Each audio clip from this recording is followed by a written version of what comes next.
Tuhan. Ya Tuhan, sila. Ya Tuhan, terus jamah setiap kami Tuhan. Terus berpegang pada Engkau Tuhan. Hanya Engkau yang setia. Hanya Engkau akan membawa kami ke tanah perjanjian. Kami percaya Tuhan. Kami percaya sepenuh hati bahwa Engkau pasti menolong kami. Dan namamu Immanuel, God with us. Terima kasih Tuhan. Dan kami percaya kebaikan Engkau, kesetiaan Engkau, dan cinta Engkau kepada setiap kami. Terima kasih Tuhan. Di dalam nama Tuhan Yesus, setiap percaya katakan amin, amin.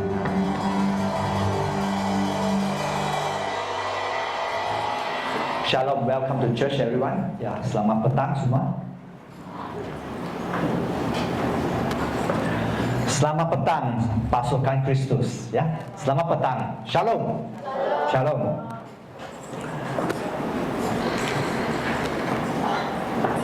Petang ini kita akan belajar satu topik juga berlanjutan dengan minggu lalu, yaitu tentang pemulihan, restoration, ya. Kalau bisa on itu slide, ya. Restoration, ya, yaitu pemulihan. Sangat penting ini dalam hidup setiap kita. Kalau kita mau masuk ke tanah perjanjian, kita harus dipulihkan. Dan bagaimana kita bisa dipulihkan kalau kita tidak membawa keputusan untuk dipulihkan? Kan pemulihannya satu keputusan, ya, pemulihan satu keputusan. Ada mungkin antara Anda yang sudah putuskan, aku mau dipulihkan, aku mau maju, aku mau terus masuk ke tanah perjanjian. Tapi ada di Anda belum membuat keputusan. Nah, itu akan mempengaruhi destiny setiap Anda, ya, nanti, ya. So, sangat penting, mari kita rindu dipulihkan. Dan pemulihan itu sebenarnya perlu apa? Kerendahan hati, ya. Ini the humanity, kerendahan hati. Kalau orang tidak rendah hati, dia tidak tahu bahwa dia sakit. Karena dia tidak tahu sakit, oleh itu dia tidak mau dipulihkan. Kalau kita memahami hidup setiap kita, mungkin Anda sudah berapa umur Anda? Ada yang berpuluh tahun, ada berpuluh-puluh tahun. So, waktu kita melewati semua hidup ini, termasuk kita dari latar belakang anak Tuhan, kita akan melewati banyak apa? Luka, putus asa, offenses, ya. Anda berdendam dan sebagainya. Dan semua itu akan menghambat Anda terima janji Tuhan sebenarnya, ya. So, pemulihan sangat penting. Pemulihan yang satu keputusan. Next. So, kita akan belajar sedikit tentang Mazmur 23 petang ini. The Lord is my shepherd, ya. The Lord is my shepherd. So, di sini next kita tahu Tuhanlah gembalaku. Tuhanlah gembalaku. Sebenarnya kalau kita sadar bahwa tidak ada manusia yang terlalu sempurna bisa menggembalakan kita, kalau kecuali Tuhan kita yang sempurna. Kan?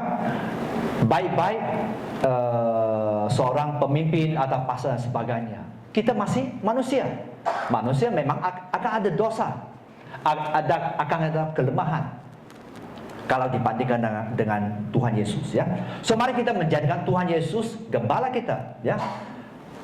Mazmur 21 menyatakan, Tuhan adalah gembalaku, takkan kekuranganku.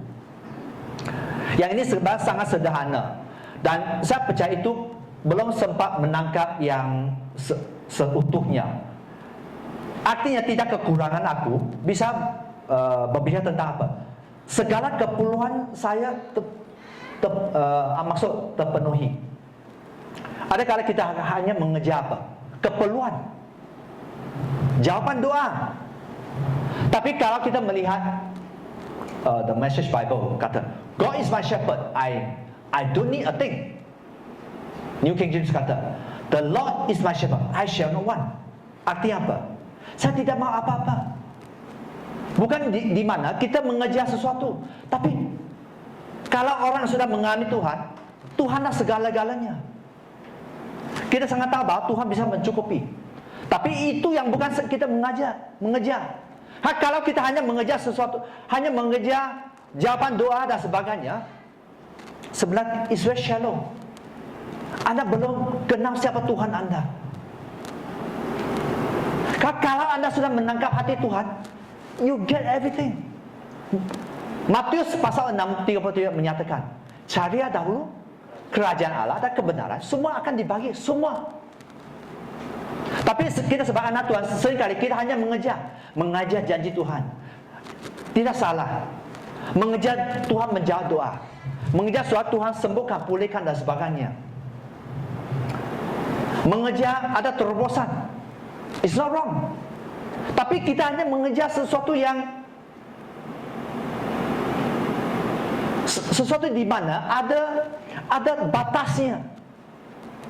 Kita belum sampai bisa betul-betul mengejar Tuhan.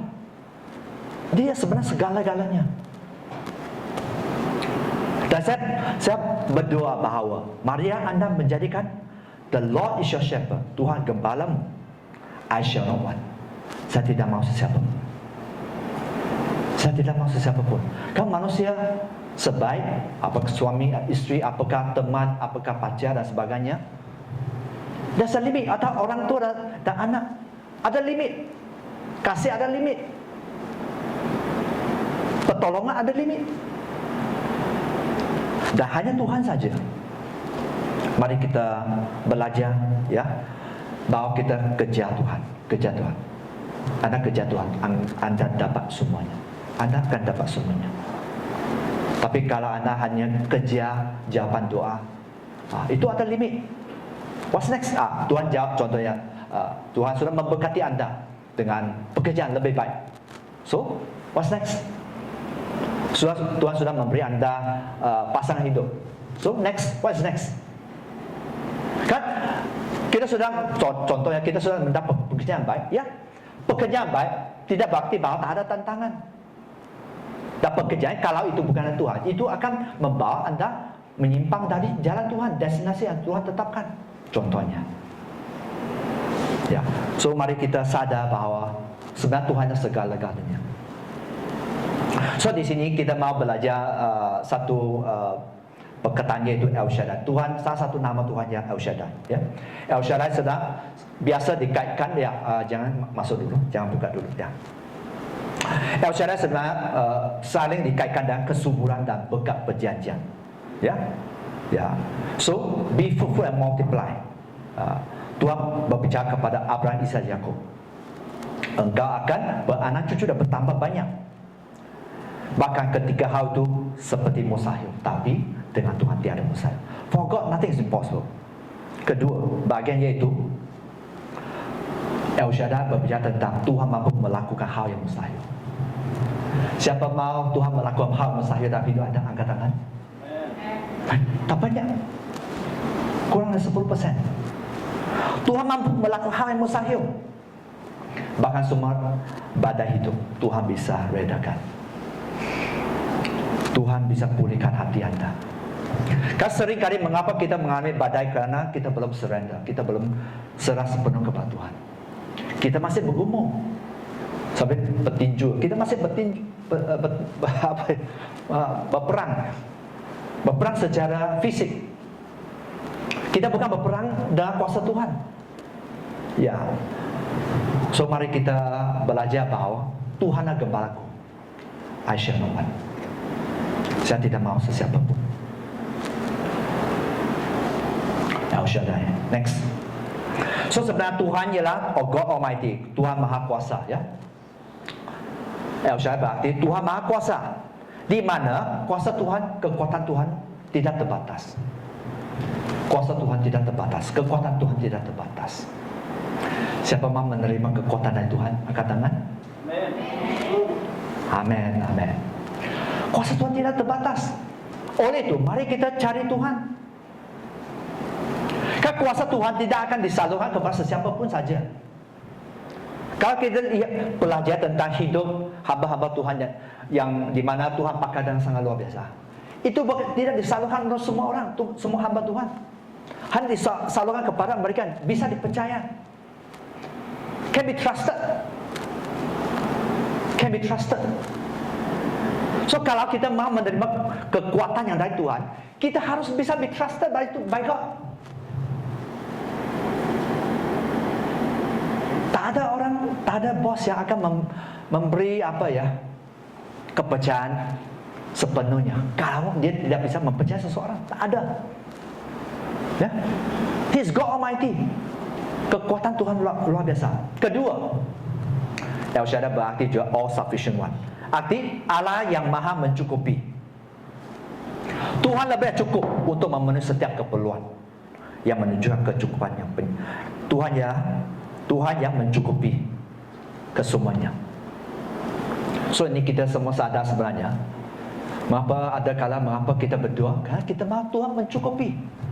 Ini salah satu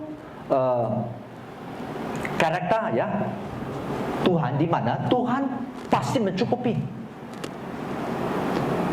But not your way, but His way. Bukan cara anda, bukan cara anda bertindak, tapi cara Tuhan.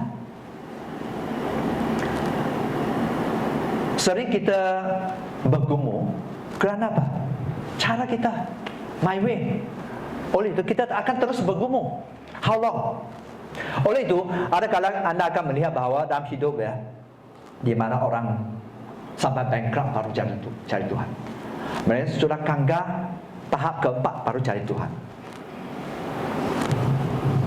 Tanpa sadar sebenarnya Tuhan sebenarnya bisa mencukupi. Bahkan Tuhan penyembuh, Jehovah Rapha, He's a healer. Di mana dokter tidak bisa melakukannya, sesuatu yang mustahil, hanya Tuhan bisa melakukan. So di sini mari kita sadar bahawa salah satu bagian Tuhan, anda sudah tahu, Tuhan bisa mencukupi. But not your way. Jangan gunakan jalan anda, jangan gunakan cara anda, ya, tapi cara Tuhan. El Shaddai juga berarti bahawa dalam satu bahasa artinya God of the mountain. Next, God of the mountain, dia adalah gunung Tuhan. Dia tidak bergoyah. Dia tidak bergoyah. Tadi kita menyembah bahawa Tuhan ialah Tuhan yang setia. Saya mau tanya, siapa yang pernah berjumpa dengan orang yang sangat-sangat setia dalam hidup ini? Dalam hidup ini, bisa angkat tangan. Ya, puji Tuhan kalau anda bertemu dengan manusia yang begitu. Tapi satu bagian di mana kesetiaan manusia sebenarnya terbatas juga. Kasih manusia terbatas juga. Memang kita mengejar kepada kasih agape, di mana kita mempunyai kasih yang tidak terbatas. Dan itu perlu apa? Kalau kita mau kasih agape, kita perlu dipulihkan. Orang yang sakit hati tak bisa ada kasih agape. Ya, kita sangat tahu ya. Oleh itu mari kita datang kepada Tuhan. Hanya Tuhan tidak bergoyah, Tuhan yang tetap setia apapun. Bukan bahawa kita bisa mempersembahkan sesuatu, tapi Tuhan ialah Allah kita, Allah Bapa kita. Dia tetap setia. Hanya ada kala kita tidak bisa mengalaminya. Kerana apa? Mungkin kita jauh dari Tuhan, mungkin kita menyimpang dari Tuhan, mungkin kita sedang berdosa dan sebagainya, atau kita tidak mau bergantung kepada jalan Tuhan. So sebenarnya itu masalah itu masalah kita. Kalau kita mau jujur, bukan masalah Tuhan. Ya, Tuhan kita ya, God of the mountain, gunung Tuhan ya. Dan satu bagian juga, satu bahasa di mana bahasa Ibrani tentang apa ya? Bahasa itu menyatakan bahawa Tuhan juga ialah sang pengasuh, penyedia. satu bahagian syad ya, syadai. Berarti tentang itu berbicara tentang dada atau payudara.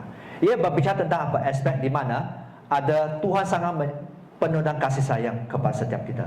Tuhan selalu menopang kita, Tuhan selalu melindungi kita. So di bawah Tuhan akan memelihara anda. Ini seperti ya contohnya,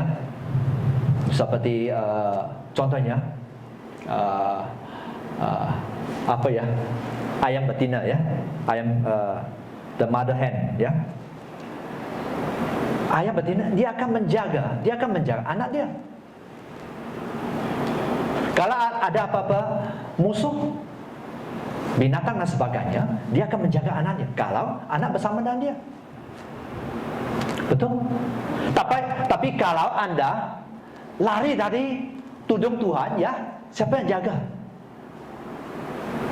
Kita sangat sedar bahwa kalau kita lari jalan Tuhan, lari tudung Tuhan, ya kita akan apa? Kita akan mengalami banyak sesakan, pergumulan sebagainya. So mari kita belajar bahwa Tuhan ya El Shaddai, He is there to protect you. Tuhan di sana untuk melindungi anda. Jangan lari dari Tuhan, jangan lari dari tudung Tuhan. Bahkan dalam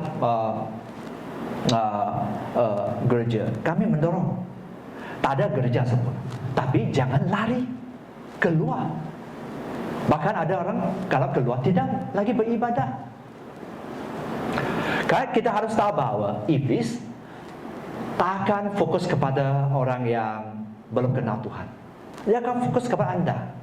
Supaya apa? Supaya kalau bisa dia akan membunuh anda secara fisik. Kalau bisa ada membunuh iman anda, atau menghambat anda sampai destiny yang Tuhan tetapkan.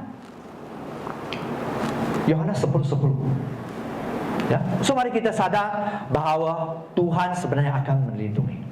Jangan keluar dari tudung dia. Sangat penting. Ha? Kita belajar.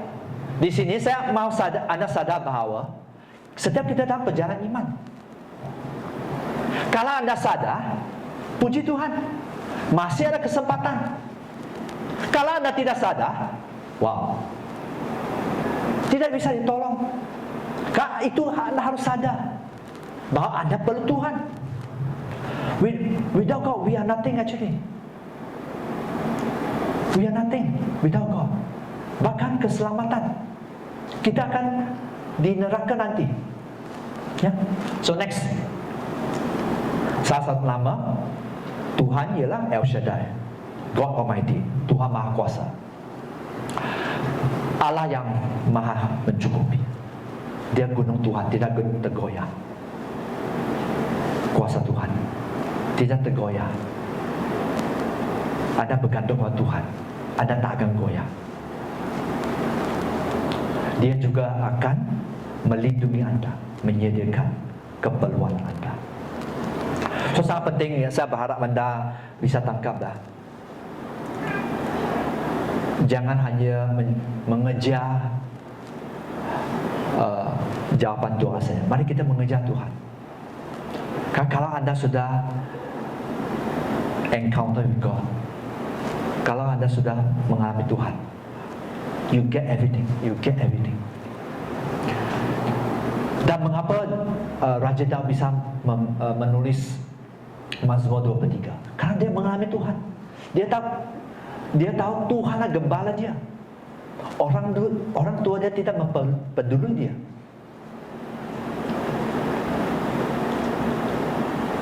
Bahkan waktu dia diurapi, dihajar, dia disiksa, bahkan dia mau dibunuh.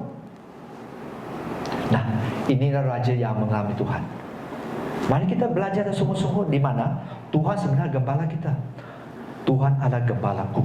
Ya, bagi tahu jiran anda, Tuhanlah gembalaku. Tuhanlah gembalaku. Tuhanlah gembalaku. Tak ada gembala yang bisa dibandingkan dengan Tuhan. Ya, Tuhanlah gembalaku. Ya. Next, okay. Kita terus masuk ke dalam Mazmur 23 ayat 2. Mari kita baca bersama 23. Ya, Ia membaringkan aku di padang yang berumput hijau. Ia membimbing aku ke air yang tenang. Tuhan akan membawa anda ke padang rumput yang hijau. Bukan rumput yang kering, tapi rumput yang segar, rumput yang baru, rumput yang sihat. So mari kita percaya bahawa Tuhan sebenarnya Tuhan akan membawa anda membaring anda di padang yang berumput hijau. Bahkan dia membimbing anda ke air yang tenang, bukan badai. Manusia akan bawa anda ke badai kalau anda tidak sadar. Tapi hanya Tuhan mempunyai hati yang tulus, hati yang baik, hati yang penuh cinta. Hanya Tuhan saja sebenarnya. Kan firman menyatakan hati manusia licik, diamsang. Ada yang orang terlalu baik, kalau tidak dibarui, lihat seperti baik tapi sebenarnya tidak baik. Bahkan kalau orang yang sudah berpengalaman berpuluh-puluh tahun kita hidup, kita akan sadar. Kita akan bertemu dengan orang, kadang-kadang kita akan bertemu dengan orang sepertinya sangat baik, tapi sebenarnya ada motivasi yang jahat. Atau kita belum sadar.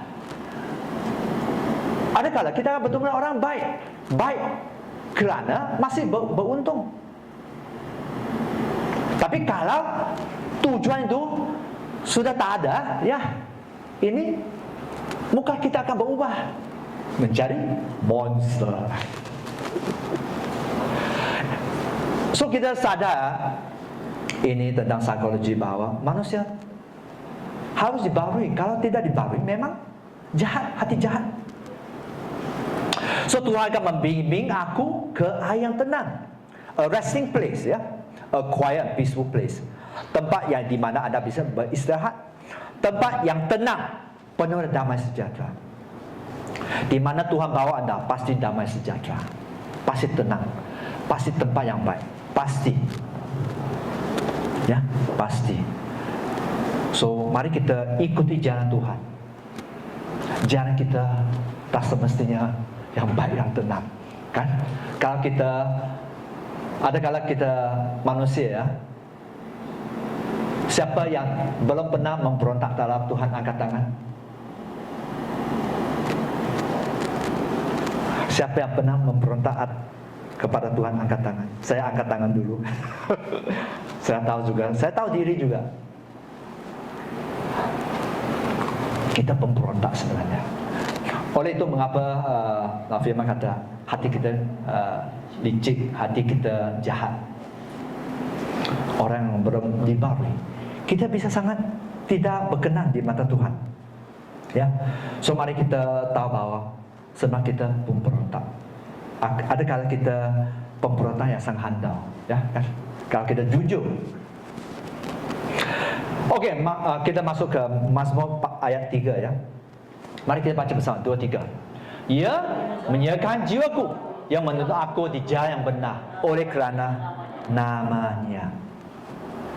So di sini Yohanes pasal 14 ayat 6 menyatakan, akulah jalan kebenaran hidup. So Tuhan, jalan Tuhannya jalan akan membimbing anda ke jalan yang benar. Dia akan membimbing kepada di lorong yang lurus, ya. Kita ada kala suka pesong sini pesong sana, tapi Tuhan bawa kita ke lorong lurus. Dia akan menolong, kuasa dia akan memampukan anda melakukan apa yang benar dan memuliakan nama Dia. So di sini bahagian pertama dia kata, ia menyegarkan jiwaku. Tuhan akan pulihkan keadaan. Tuhan akan memberi kekuatan yang baru kalau anda bergantung kepada Dia. Hanya Tuhan yang bisa. Manusia hanya bisa menolong sesuatu yang sangat terbatas. Kenapa? Mengapa saya kata Tuhan bisa pulihkan keadaannya? Waktu anda sedia ditebus oleh darah Yesus, anda sedia waktu anda mengaku dosa anda, Dia dah adil untuk mengampuni dosa anda, dan anda akan dijadikan baru. Kan darah Yesus yang melayakkan hidup anda. Darah Yesus yang akan menjadi Anda tetap segar, jiwa Anda tetap segar, dan tidak kepahitan, tidak sakit dan sebagainya. Hanya darah Yesus. So you surrender, He restore. God restore my strength. He renew my soul. Ada restorasi, ada pemulihan. Ya. So sangat penting bahwa kita mesti sadar bahwa Tuhanlah Gembala. Next. Adakah kita di tempat seperti ini ya, tinggi-tinggi, kita tahu naik tapi tak tahu turun, kan? Pecut, nah, ayo turun hawa. So inilah manusia ya, kita sangat tahu jalan kita ya, jalan kita gila, pecut kita. Dan oleh itu kita sadar bahwa kita sebenarnya, mengapa Tuhan katakan kita domba. Domba sebenarnya sangat bodoh. Domba sebenarnya, kalau Anda memahami sifat domba, sangat bodoh. Bisa sangat senang makan sesuatu yang racun. Bisa sangat senang sesat dan sebagainya. Okay, next. Ayat 4, mari kita baca bersama. 2, 3. Sekalipun aku berjalan dalam lembah kekelaman, aku tidak takut bahaya, sebab Engkau besertaku, gadamu dan tongkatmu, itu yang menghiburku. Sewaktu Anda lewati lembah kekelaman, maksud lembah maut yang gelap. Ya, saya percaya dalam hidup kalau Anda melewati, ada kala Anda seperti rasa sangat sesat, seperti tidak ada harapan. Tapi di sini, sebab Engkau besertaku. Engkau besertaku berbicara apa? Immanuel, penyataan Tuhan. Penyataan Tuhan. Gadamu dan tongkat, itu yang menghibur aku. Gada berbicara tentang apa? Nanti saya tunjuk apa itu gada ya. Atau kita lihat dulu apa itu gada. Next. Oh, gada yang kecil itu gada. Yang tongkat itu yang besar. Gada berbicara tentang otoritas, disiplin, pertahanan. Di mana gembala akan guna gada itu untuk memukul musuh domba. Proteksi. Dan tongkat itu ia untuk apa? Memimpin, membimbing hidup kita, ya. Membimbing, menyelamatkan, merawat dengan lembut.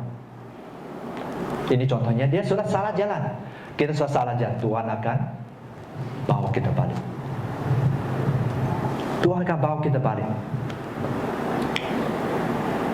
Ini untuk orang yang memiliki hati yang lembut. Kan Tuhan tak akan bisa memaksa. Kalau dia tak mau balik, ya memang domba itu akan tetap sesat. Semakin jauh dari Tuhan, hidup semakin hancur. Ini kenyataan sebenarnya. Ya, so mari kita tahu bahwa gada dan tongkat Tuhan itu akan menghibur kita, memberi kenyamanan, ya, memberi keamanan juga, proteksi. Anda sudah mendapat hati Tuhan, Dia akan memberi. Contohnya mengapa? Contoh yang orang tua ya. Waktu Anda sudah mengambil hati Anda, apa yang terjadi? Saya beli iPhone. Ada kala yang kaya ya, saya bagi banglo Anda. Saya beli satu penthouse untuk Anda. Kan? So dapat hati ya, semua akan diberi. Nah, oleh itu, siapa mau terima berkat? Angkat tangan. Ambil hati Tuhan. Ambil hati Tuhan. Dan bagaimana kita ambil hati Tuhan? Kita harus memberi waktu kepada Tuhan. Kita harus memberi waktu kepada Tuhan. No shortcut. No shortcut. Ini perjalanan iman. Kalau Anda rindu, Anda mengejar Tuhan, Anda akan dapat dengan sangat cepat. agar Anda masuk ke tanah perjanjian dengan sangat cepat. Bahkan Anda akan finish strong, finish well. Ya, so mari kita sadar ya bahwa Tuhan sebenarnya sangat baik. Tuhan sebenarnya mau memberi yang terbaik untuk kita. Next. Ayat 6. Mari kita baca 1, 2, 3. Ayat 6, sorry. Kebajikan dan kemurahan belaka akan mengikuti aku seumur hidupku, dan aku akan diam dalam rumah Tuhan sepanjang masanya. Wow. Kebajikan Tuhan berbicara tentang apa? The goodness of God, ya, kebaikan Tuhan. Kemurahan Tuhan, the mercy of God, rahmat Tuhan akan mengikuti aku. Ini berbicara tentang covenant, perjanjian dari Tuhan. Orang yang apa ya? Sorry. Ayat 5, sorry. Ya, saya masuk. Ya, saya. Oke. Ayat 5. Engkau menyediakan hidangan bagiku di hadapan lawanku. Engkau mengurapi kepalaku dengan minyak, pialaku penuh melimpah. So di sini sangat interesting ya. Tuhan menyediakan hidangan bagiku di hadapan lawanku. Tuhan sediakan pesta di depan musuhku ya. Melakukan pesta. Menunjuk apa? Menunjuk bahwa Anda orang yang berkenan. Tuhan sediakan hidangan bagiku di hadapan musuhku. Bahkan yang sangat lebih mengejut, Anda akan lihat kalau Anda menjadikan Tuhan gembala Anda, engkau, yaitu Tuhan mengurapi kepalaku dengan minyak. Tuhan mengurapi, seperti Raja Daud, dia diurapi oleh Samuel sebagai raja. Dia diurapi. Maksud ada panggilan Tuhan. Tuhan pilih dia menjadi raja, pilih Daud menjadi raja yang akan mengganti Saul. Pilihan Tuhan, Tuhan mengurapi kepalaku dengan minyak. Ya, pialaku penuh melimpah. Ya, kelimpahan. Siapa mau kelimpahan? Angkat tangan. Tapi kalau Anda mau kelimpahan, Anda harus ikuti syarat Tuhan. Berkat Tuhan bukan senang-senang spray saja. Oleh itu, Anda akan lihat bahwa orang yang sangat diberkati Tuhan, bukan setakat financial ya, sangat diberkati Tuhan, dipakai Tuhan luar biasa. Mereka ialah orang yang menjadikan Tuhan gembala mereka. Sesungguhnya kelimpahan ini hanya akibat kesetiaan mereka kepada Tuhan, ketaatan mereka kepada Tuhan. Ini hanya akibat saja. Ya. So, Anda mau diberkati? Ya, you know what to do sebenarnya. Mau bagi waktu untuk Tuhan? Mau baca firman? Mau tekun? Sebenarnya membaca firman, berdoa dan sebagainya harus ada ketekunan, ya, ketekunan. Anda harus tekun. Ketekunan itu bukan terjadi 1 hari, 2 hari. Itu perlu waktu. Berhari-hari, berminggu-minggu, berbulan-bulan, bertahun-tahun. Nah, ada kala kita sudah naik ya, dipakai Tuhan, diberkati dan sebagainya, sudah naik ya. Tiba-tiba kita sudah menjadi malas. Sangat capek ya, mau bangun pagi, awal pagi, jam 3, jam 4. Susah lah. Tak mau baca firman, tak mau berdoa. Kalau Anda sadar ya, kalau Anda jujur ya, perjalanan iman Anda, kalau kita sudah malas, sudah tidak mau berjuang iman kita, Anda akan lihat bahwa ada dropping. Anda akan mundur. Bahkan ada kala-kala Anda tidak sadar di mana iblis waktu ini sepertinya kalau tak ada proteksi ya, kalau Anda tidak di bawah proteksi Tuhan, uang Anda senang keluar, Bukan keluar untuk yang baik, tapi keluar ada kala sakit, ada kala mungkin ya apa-apalah, membayar ini. Tapi kalau anda bisa sadar, waktu anda betul-betul mengejar Tuhan, sungguh-sungguh Tuhan, akan lihat memang keadaan sangat berbeda. Anda hidup diberkati, Anda penuh sukacita, Anda susah sakit hati dan sebagainya, Anda tidak berdendam dan sebagainya. Nah, ini sebenarnya berbicara tentang apa? Sumbernya gembalamu. Siapa yang Anda kejar dalam hidup Anda? Ya. So di sini mari kita belajar bersama ya. Kita sama-sama belajar. Kalau Anda sudah sadar bahwa itu salah, Anda sudah tidak tekun, balik kepada Tuhan. Sangat penting. Balik kepada Tuhan, supaya hidup Anda dijaga, dipelihara, diberkati, menerima janji Tuhan, masuk tanah perjanjian. Finish well, finish strong.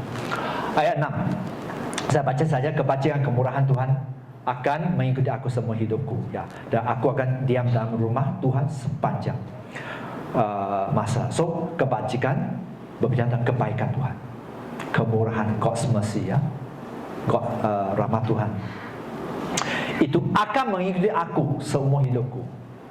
Ini berbicara tentang covenant, ya, perjanjian. Akan orang menjadi Tuhan gembalanya akan menerima itu kebajikan dan kemurahan. Surely, certainly, pasti. Ini artinya pasti. Certainly, pasti. Goodness and mercy will pasti follow me. Bahkan akan mengejar aku. Sebenarnya terima berkat Tuhan is not too difficult. Ada kala kita yang menjadi itu difficult, susah. Kita ikut cara kita, lari sini, lari sana, lari sini, ikut ini cara ini, ikut cara ini. Termasuk saya juga, saya mau jujur, ya. Tapi di sini kita bisa lihat bahwa Daud selalu balik kepada Tuhan waktu dia sadar dia bersalah, dia berdosa dan sebagainya. Ya, kalau kita tahu bahwa hati Tuhan sebenarnya bukan untuk supaya siapapun masuk neraka sebenarnya. Hanya ada anak Tuhan yang pilih untuk masuk neraka. Kita ada anak Tuhan yang pilih untuk hidup dalam kesusahan, badai yang tidak perlu. Ya. Dan Daud kata, aku akan diam dalam rumah Tuhan sepanjang masanya. Apa artinya aku akan diam dalam rumah Tuhan sepanjang? Apa artinya? Ini berarti bahwa Daud sudah putuskan untuk hidup sesuai destinasi Tuhan.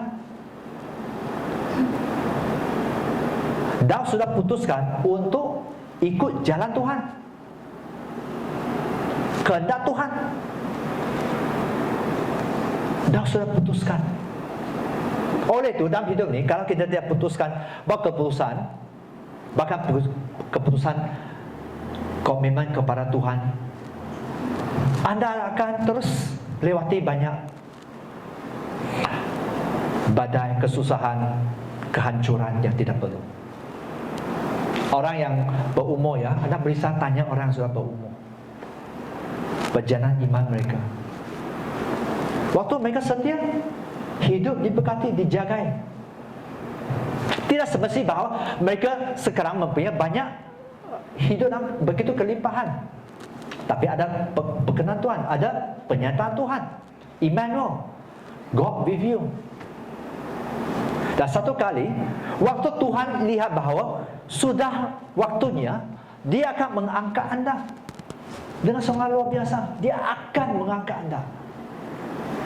Dan di sini kita bisa belajar dari Raja Daud.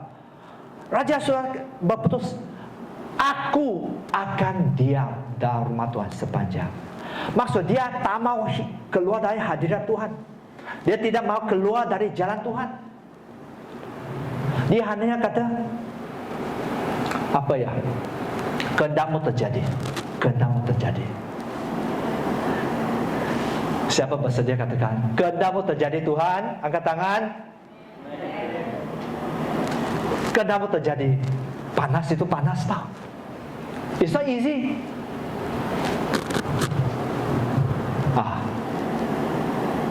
It's not easy. Dan persoalan seterusnya lah, apakah anda mau hidup dalam kelimpahan atau kesusahan? Siapa mau hidup dalam kesusahan? Angkat tangan. Siapa mau hidup dalam kelimpahan? Proteksi Tuhan. So mari kita belajar ya. Saya share supaya anda sadar bahawa hidup ini sebenarnya ialah pilihan. Anda harus membuat pilihan secepatnya mungkin. Pilihan tepat, kerja Tuhan. Jangan kerja manusia. Manusia ya goyang-goyang. Sekarang bisa sangat baik, tapi kecuali anda sangat peka. Tak ada orang terlalu peka. Saya lewati hal-hal tertentu. Saya juga tahu bahawa saya sangat terbatas. Saya tidak bisa melihat semua manusia, siapa mereka sebenarnya. Tapi Tuhan baik, ya. Tuhan selalu menolong waktu kita balik kepada Dia. Next, pemulihan, yaitu restoration, ya. Mari kita baca bersama 2-3. Aku akan memulihkan keadaanmu tahun-tahun yang hasilnya dimakan habis oleh belalang pindahan, belalang pelompat, belalang pelahap dan belalang pengerit. Tenteraku yang besar yang kukirim ke antara kamu. Okey, stop. Ini sangat luar biasa kalau anda bisa memahami, ya. Tuhan kata, aku akan pulihkan keadaanmu tahun-tahun yang dihabisi oleh musuh. Tuhan akan mengganti segala kerugian. Ini anda harus sangat bersyukur. Tapi di sini kalau anda melihat seterusnya, pasukan di sini kita akan lihat, ya, hasil yang dimakan habis oleh belalang pelompat, pelahap dan sebagainya. Sebenarnya itu berbicara tentang pasukan perosakku yang besar yang telah kukirim kepadamu. Wow. Artinya apa? Tuhan bisa kirim sesuatu untuk menghabisi berkatmu dan sebagainya. Mengapa Tuhan menyatakan itu? Karena bangsa Israel orang yang keras kepala, selalu memberontak, melihat sangat banyak mukjizat, di mana Tuhan membelah laut terbelah untuk mereka. Tulah 10 tulah mereka lihat tangan Tuhan atas bangsa mereka, di mana Tuhan mencukupkan keperluan waktu mereka masuk ke tanah perjanjian. Mereka melihat sangat banyak mukjizat, tapi mereka tetap tidak percaya. Bahkan mereka komplain spirit, ya. Kalau anda sadar, bangsa Israel sebenarnya always complain. Melihat begitu banyak mukjizat, tetap komplain. Tak ada makanan, tak ada apa, tak ada ayam, tak ada daging, tak ada minuman. Nah, mari kita berhati-hati bahwa kalau kita bisa pelajari, ya. Saya berharap anda bisa belajar ya, dari sejarah bangsa Israel. Jangan keras hati, jangan keras kepala. Tak ada keuntungannya. Tak ada keuntungannya. Tuhan mau ambil semua, dia ambil semua. God don't need your permission. Nah, anda harus tahu. Tuhan tahu. Tidak usah tanya, can I take from you? No. Kalau orang mau ambil barang anda atau kereta anda, can I take your car? Kan? Tuhan, dia ambil, dia hancurkan. Tak tahulah, ya. Dia lakukan saja. Kalau anda sudah sangat tidak berkenan, ya, saya berdoa bahwa kita tak usah sampai tahap itu, ya. Ayat 26, ya. Mari kita baca bersama 23. Maka kamu akan makan banyak-banyak dan menjadi kenyang. Kamu akan memuji nama Tuhan yang telah memperlakukan kamu dan ajaib, dan umatku tidak akan menjadi malu lagi untuk selama-lamanya. Ini kebaikan Tuhan sebenarnya. Tuhan pulihkan keadaan mereka. Memang, you see, Tuhan, kalau kita tahu hati Tuhan, Tuhan tak ada berhati jahat sebenarnya. Tuhan melakukan, mengizinkan bekal mereka dihabisi supaya mereka sadar mereka harus balik kepada Tuhan. Itu saja. Waktu mereka balik kepada Tuhan, Tuhan kata kamu akan makan banyak-banyak, akan menjadi kenyang, bahkan engkau akan menyembah Dia. Karena Tuhan sudah melakukan, Tuhan bisa melakukan keajaiban, Tuhan bisa melakukan mukjizat, dan kamu tidak akan menjadi malu lagi untuk selama-lamanya, kata Tuhan. Ya, tapi bangsa Israel selalu juga, ya, sudah diberkati, ya, lari. Biasanya ini, ya, tantangan, ya, waktu kita diberkati kita jauh dari Tuhan. Waktu kita sudah terima janji Tuhan, kita sudah ingat, wah, bye bye Jesus. Ya, ini manusia lah. Ya, ini so next, pemulihan. Seorang penulis Jim Georgia, beliau kata, mari kita baca 23. Restoration and hope is available each time you return to God. Apa artinya? Ada pemulihan dan sebenarnya ada harapan. Semua tersedia setiap kali anda kembali kepada Tuhan. Never too late. Di sini masih hidup semua. Still have hope. Tuhan masih bisa pulihkan keadaan anda. Tuhan pasti bisa. Sebenarnya Tuhan mau, bukan Tuhan bisa, Tuhan mau. Tapi anda harus putuskan, apakah anda mau sungguh-sungguh ikuti Tuhan. Pemulihan tersedia waktu anda come back to God, waktu anda kembali kepada Dia. Next, mari kita baca. True restoration take patience, subtlety, skill, and grace. Artinya, restorasi sejati memerlukan kesabaran, kehati-hatian, keahlian, kemahiran, kasih karunia. Restorasi yang sejati perlu kesabaran.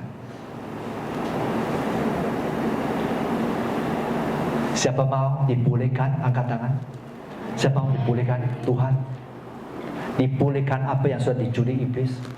Dipulihkan karakter anda, dipulihkan pandangan anda, dipulihkan hati anda. Anda harus sabar. Ini proses. Kecuali anda adalah emas, di mana anda terus diproses beribu-ribu derajat Celsius, terus jadi emas murni. Tapi anda dan saya bukan emas, kan? Kalau ikuti, tak payahlah 100 Celsius sudah apa? Panas. Nggak usah cakap tentang 1000-1000, ya. Anda tak akan tahan. Restorasi sejati yang proses. Anda harus sabar. Karena Tuhan akan mengizinkan. Okey, ujian pertama sudah pas. Next, ujian kedua. Ujian kedua gagal, teruslah makan waktu. Ujian kedua lagi pas, naik pangkat. So sebenarnya berapa cepat anda naik pangkat bergantung pada anda dan saya. Anda sadar, kalau anda sadar, Anda mau cepat? Can. But not tiba-tiba. Anda mau diberkati, mau dipulihkan. Apa yang dicuri iblis, Anda mau ambil balik. Siapa mau ambil balik yang dicuri iblis?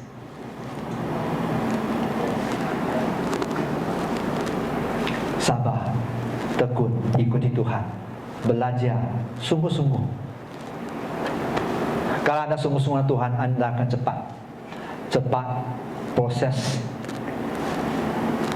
akan dipercepatkan. Apa Anda lebih cepat sampai kepada tanah perjanjian. Next, Bill Johnson, seorang penulis pendeta. Mari kita baca bersama 2-3.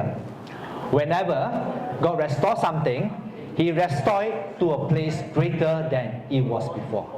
Artinya apa? Setiap kali Tuhan memulihkan sesuatu, Dia memulihkan ke tempat yang lebih baik, lebih besar daripada sebelumnya. Tuhan pulihkan. Kalau Anda bisa lihat hidup Ayub, orang yang saleh, cinta Tuhan, masih diproses. Siapa Anda dan saya? Saleh, kudus,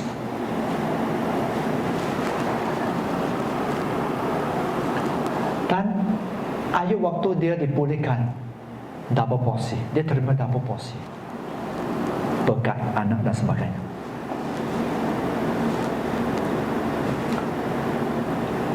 Tuhan mau pulihkan.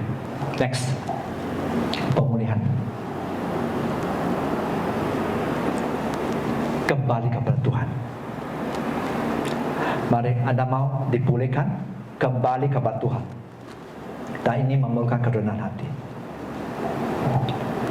Sering kita kata 3T ya, takhta, harta, wanita ya. Tapi kalau kita sadar ya, sebenarnya ini menunjukkan tentang kesombongan hidup. Takhta berbicara tentang kemuliaan, kita sombong. Harta, mengapa kita mengejar harta? Sombong. Kita keras. Kan hanya satu yang harus disembah, yaitu Tuhan. Wanita ya. Mengapa kita berdosa begitu? Ya kerana kesombongan manusia. Manusia keras kepala. Dan itu akan, kalau kita tidak cukup rendah hati, itu akan menghambat pemulihan, proses pemulihan. Memang ada yang memang tidak mau dipulihkan ya. Tapi kalau Anda rindu, tapi Anda tetap belum cukup rendah hati, you're not humble enough, itu akan menghambat proses pemulihan. Ya, Anda kembali kepada Tuhan, ya kembali kepada Tuhan. Tapi Anda mau berapa banyak waktu untuk dipulihkan? Anda bisa pilih 2 tahun dipulihkan. Anda bisa pilih 10 tahun lepas itu dipulihkan. Anda bisa juga pilih 90 tahun baru dipulihkan. Siapa mau 90 tahun baru dipulihkan? Angkat tangan. Oh. Kalau kekayaan ini sudah tak berarti ya. Itu perlu kembali kepada kerendahan hati. Ya. Tuhan mau pulih pasti, tapi Anda putuskan. Anda mau rendah hati diproses. Kedua, pemulihan perlu kesabaran. Sabar. Ikuti. Ujian 1. Yes bos, masuk ujian. Pas, puji Tuhan. Next, ujian kedua. Bulan 4. Ujian. Pas. Next, ujian ketiga. Oktober datang nanti. Fail, oke. Tetap di sana. Februari 2027 masuk ujian ketiga lagi. Pas, naik. So itu harus sabar. Kecuali saya tadi ada share, kecuali Anda emas, bisa sangat cepat diproses. Dan Anda, saya bukan emas. Ketiga, memulihkan ke tempat yang lebih baik. Waktu Tuhan pulihkan Anda, Dia akan angkat Anda ke tempat yang lebih baik. He bring you to the next level. Siapa mau naik ke next level, angkat tangan. Sebenarnya Anda layak. Anda layak kerana darah Yesus, bukan kerana engkau layak. Anda layak kerana darah Yesus. Darah Yesus melayakkan Anda. Tuhan memulihkan. Ya, Tuhan sangat-sangat memulihkan hidup Anda. Bahkan menjadi Anda berhasil dan beruntung dalam hidup Anda. Next, promosi gada besi. Ini sebenarnya sangat baik ya. Kami lewati ini satu camp yang sebenarnya akan membawa Anda semakin jujur kepada apa? Kepada kelemahan Anda. So ini gada besi, jenis gada besi ya, jenis yang dilahirkan pada akhir zaman ya, di mana engkau akan dipakai dengan sangat luar biasa. Anda akan dipakai luar biasa. Sebelum Anda dipulihkan, Anda lemah, Anda dan saya. Tapi selepas dipulihkan, dilengkapi dengan kesetiaan dan cinta kasih dari Tuhan, Anda bisa menerobos. Ya. Camp ini sebenarnya untuk apa? Memulihkan luka batin, ya, emosi salah, ya, kemerdekaan jiwa, pemulihan gambar diri yang benar, ya. Itu juga menolong Anda memiliki keseimbangan antara spiritual dan fisik, ya. Anda bisa menangkap apa yang dari Tuhan. Anda juga akan bisa hidup, karena hidup kita masih di bumi. Anda terus pelayanan menjadi eksekutor yang baik, yang handal. Ya, kan sering ya ada kala kita sangat terlalu spiritual, ya, di mana kita menangkap Tuhan, tapi kita tidak bisa melakukan, menerapkan. Ya, sangat penting. So, camp itu juga akan membawa keseimbangan dan kekuatan ilahi dan kemampuan berfungsi di pekerjaan pelayanan dan sebagainya. Camp itu akan upgrade dalam kapasitas Anda, ya, iman, ya, memperkuatkan doa, unity, kesatuan, mampu melihat peluang, menggunakan otoritas yang Tuhan sudah bagi, ya. Dan sangat penting, itu juga akan bawa Anda sadar tentang destiny yang Tuhan tetapkan. Setiap kita akan berbeda sikit, ya. Setiap kita ada tanah perjanjian di mana Tuhan sediakan. Tapi apakah Anda bisa sampai ke sana? Itu pilihan Anda. Seorang dipulihkan, baru dia senang sadar, dia sedang mengerjakan bahagian dia. Kalau kita belum dipulihkan, kita akan apa? Kita akan terus dalam keadaan yang sama. Siapa mau terus seperti keadaan sekarang, ya? 2 tahun kemudian, siapa mau tetap seperti keadaan sekarang? Angkat tangan.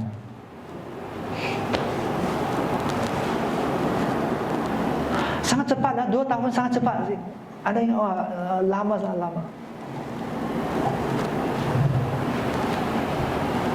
Siapa mau naik level, angkat tangan. Amin. So kekayaan, ya. So mari kita bangun, ya. Ya Tuhan, kami bersyukur atas anugerah-Mu, setiap benih firman sudah tabur Tuhan. Hamba berdoa supaya setiap umat-Mu Bapa, mereka bisa menangkapnya, Tuhan. Mereka menangkapnya, mereka terus berpegang pada firman Tuhan, bahwa mereka rela Bapa, mereka rindu untuk dipulihkan. Karena kami tahu hati Engkau Tuhan untuk membawa pemulihan dalam hidup setiap kami, Tuhan. Ya Tuhan, terus proteksi setiap mereka Bapa, terus jamah setiap mereka Bapa, supaya setiap mereka mempunyai hati yang lembut, hati yang mau diproses oleh Engkau, hati di mana mereka terus menuju kepada Engkau Tuhan. Ya Tuhan, jamah, kuatkan mereka Bapa, dan terus supaya setiap mereka Bapa terus dipimpin oleh Engkau Tuhan. Hamba serahkan setiap pasukanmu di tangan Engkau Tuhan. Di dalam nama Tuhan Yesus yang percaya katakan, amin. Amin.